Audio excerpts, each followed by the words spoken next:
Hi everyone, we are going to discuss about substance abuse. So let's see its definition first. So it is a maladaptive pattern of continued use of substances that are physically hazardous. The person is using physically hazardous substances continuously, and even though the person knows that it may be causing social, occupational, physiological or physical problems by its recurrent and continued use.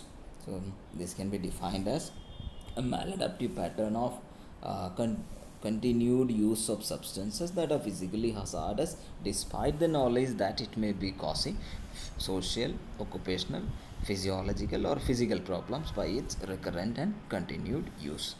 So let's see its classification.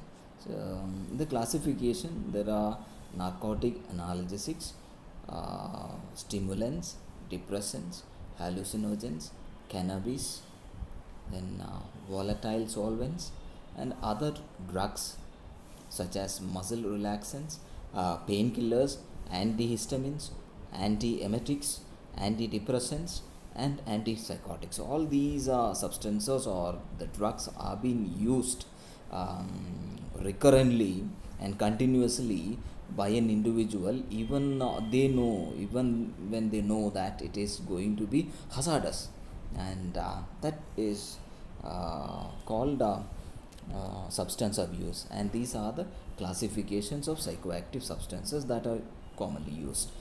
Okay. Let's see the commonly used or abused drugs in India. So in India, the commonly abused drugs are cannabis and its products. And cannabis and its products include bhang, ganja, charas, etc. And there may be tranquilizers such as hypnotics and sedatives. Hypnotics and sedatives, those drugs are also being abused in India. Then barbiturates, these drugs are also been abused.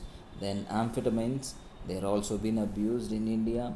And hallucinogens such as LSD is a substance that is been abused.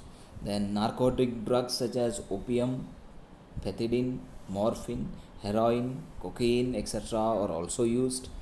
Then tobacco such as cigarette, hookahs, BDs, etc. are also being used. And some other substances such as alcohol, inhalants, steroids, they are also been commonly used or commonly abused. These are all the commonly abused drugs in India. Cannabis, tranquilizers, then barbiturates, amphetamines, hallucinogens, narcotic drugs, tobacco, and other alcohol, inhalants, steroids, etc. And let's see what are its etiological factors. So its etiological factors include biological factors, social factors, and psychological factors. So let's first discuss about the biological factors. So the biological factors include genetic factors. So the genetic factors, usually there is a history of abuse of substances in their family, and there is a genetic history of use of these substances. They are prone to, okay, use of substances, abuse of substances. Some psychiatric disorders may also lead to use of some abuse of some substances like this. Then some medical diseases may also be a reason for use abuse of substances.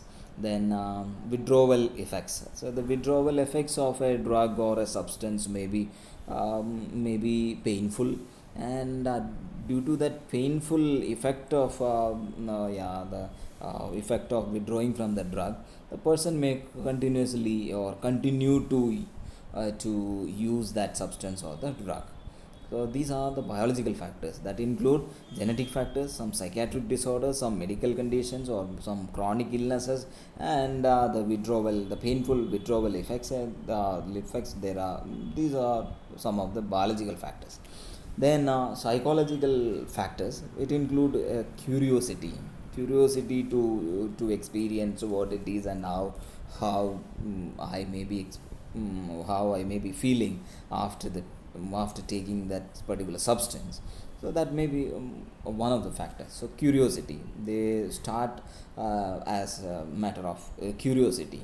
And early initiation of use of alcohol and tobacco, um, uh, in the early adulthood or in the early adolescent age, person starts to use alcohol or tobacco, so and other some other substances, so unable to control their impulses. So poor impulse control and low self-esteem may be one of the psychological factor, and poor stress management skills may be a factor. Whenever a person feels undergoes a psychological stress, they may take the help of the substances or the drugs. So childhood trauma or loss, and to get relief from fatigue or boredom, okay, and to escape from the reality, and some severe psychological distress.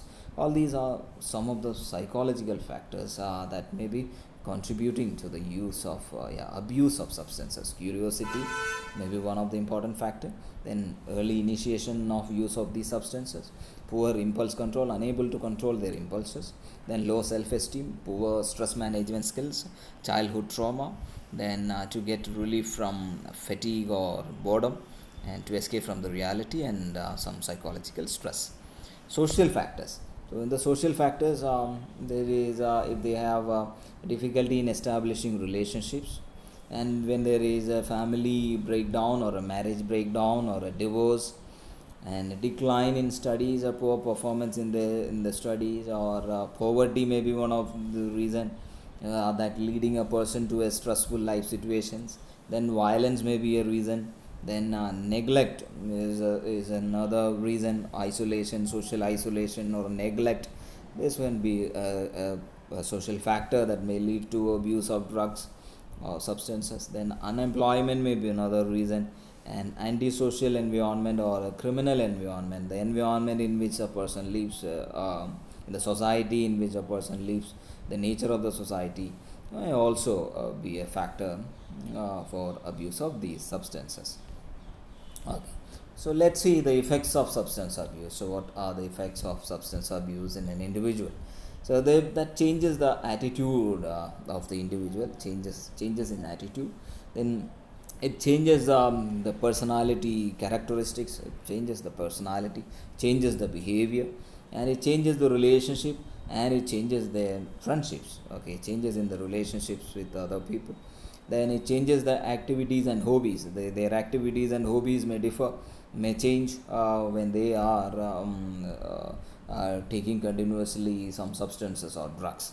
Then getting late for school, if it is a child, they may go late to the school. Getting late for work if a person is employed, and difficulty in paying attention, maybe the person may be unable to pay attention to. Then forgetfulness, they may forget things. Suspicious behavior, then dishonesty, stealing money, then unexplained need for money. In order to buy those substances or the drugs, they need money. So there may be an unexplained need for money, and they may demand money from others. All these are the changes that can be seen. These are the effects of substance abuse in an individual, changing the attitude, personality, relationships, activities, behavior, getting late to work, and difficulty in paying attention, forgetfulness, suspiciousness, dishonesty, stealing money, unexplained need for money, and demanding money from others. So all these may be seen there. Then the management. So it can be managed in a severe state of intoxication. They have to be hospitalization, and then detoxification. So to detoxify the from the substance or the drug, detoxification. Then administration of analgesics. Then administration of vitamin supplements. Then there may be stress management, and treating their infection if they have some. then nutritional deficiencies and other physical problems. Due to the continuous and recurrent use of these substances and or the drugs may lead to many of the physical problems and psychological problems and nutritional problems. All those problems will be there. So in order to manage that, they need to be hospitalized if it is severe, and if it is needed, then detoxification and administration of analgesics to relieve their pain, to withdraw to control their withdrawal symptoms, then administration of vitamin supplements, then the stress management skills, stress management need to be focused, then treating their infections or any other diseases if they have, and nutritional deficiencies to need to be corrected, and their physical problems, symptomatic treatment of their some physical problems need to be done.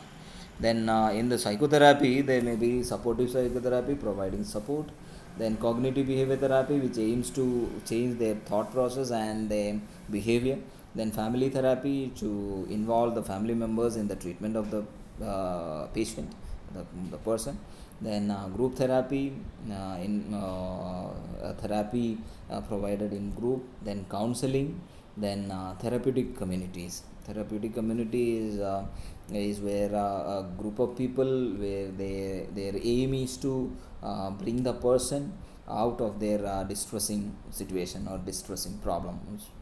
Okay, then that's all about the management. So today we discussed about the substance abuse, then its definition, then the classification of substances, then we discussed about the commonly abused substances in India, then we discussed about the etiological factors, in that we discussed about biological factors, then psychological factors, then the social factors, and the effects of these substances or the drugs on a person we discussed.